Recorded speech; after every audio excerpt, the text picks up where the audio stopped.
Оны хавтгараалтанд дотоод дахь үйлдвэржилтийн хөгжлийг удаашруулсаар байгаа. Дээр нь томчууд багахан хэмжээний баялаг бүтээгчдээс илүү гадных нэг шүтэж хамтран ажиллаж байгаа нь ирээдүйд манай улсыг технологийн колонд оруулах тохиод байна. Тиймээс төр төсвийн худалдаа авалтаар дотоодын үйлдвэрлэгчдэд дэмжиж тендерийн хуулийг шинжлэх шаардлагатай байна.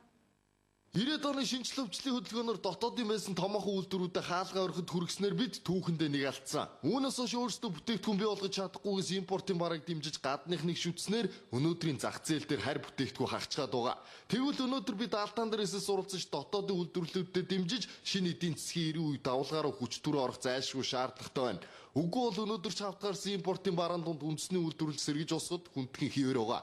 Уг нэг үе бодвол иргэдийн худалдаа авалт болон сэтгхүүч хувьсгал гарч Монголд үйлдвэрлэх их шошхыг илт эрэлхийлэх болсон. Энэ дагуу дотоодын үйлдвэрүүд сэргэхийг хичээж эхэлсэн ч томчуудын хөрөнгө оруулалт итгэлцэл жижигүүдэд хүртээлгүй байгаа юм. Тиймээс энэвэр цаашдч цаг хугацаа алдвал удалгүй манай улс эдийн засгийн тусгаар тогтнолоо эвдүүлж техник технологийн колоус болох төгснөг үндэсний үйлдвэрлэгчид хэлж байна.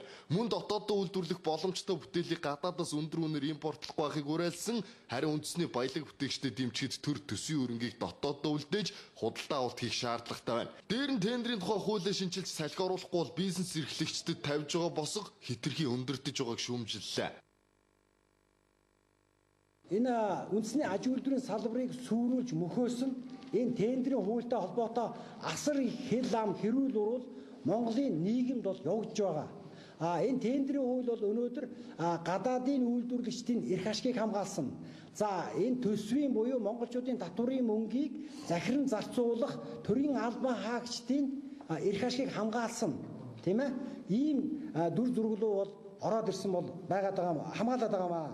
Тэгэхээр энэ тендерийн хууль дээр кардинал нэг гэж ярьдаг. Бүр онцгой өөрчлөлт хийхгүй бол монголчуудын өнөөдөр хийж бүтээх тэр хүсэл эрмэлзэл энэ эх орондоо эзэн болж амьдрах тэр эрх ашиг нь бол маш их хөндөгдөж байна. Энэ дээр одоо мянган үйлдвэржилтийг дэмжих дотоодод үйлдвэрлэсэн бараа бүтээгдэхүүнүүдийн жагсаалт гаргаад тэрийг төрийн худалдан авалтаар заавал авах ёстой гэж заагаад тендерийн хууль өөрөө тэр болгоныгоо дэмжсэн биш хаалт болсон юм байгаа учраас баялаг бүтээгчид маань жижиг дунд үйлдвэрлэгчид маань тендерт хязгаарч оролцож чадахгүй байна. За дотоодын үйлдвэрлэлээ яаж хөгжүүлж яах гэхээр бүтээгдэхүүнийг хөгжүүлэхээс нь эхлээд хөл дээр нь зогсоогоод хөл дээр нь зогсоосныхоо дараа төрийн худалдан авалтаар дэмжиж өгч байна. Ингэж дотоодын үйлдвэрлэлийг бэхжүүлж өгч байна.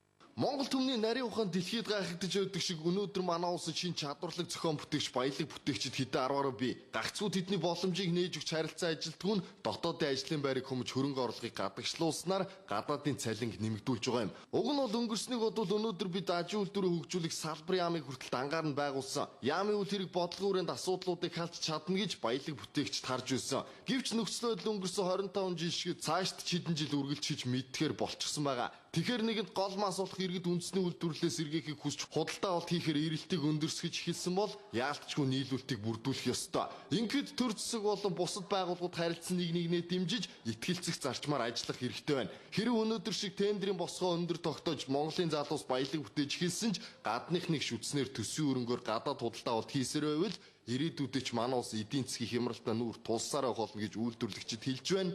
Энэ бэ самрын сахлан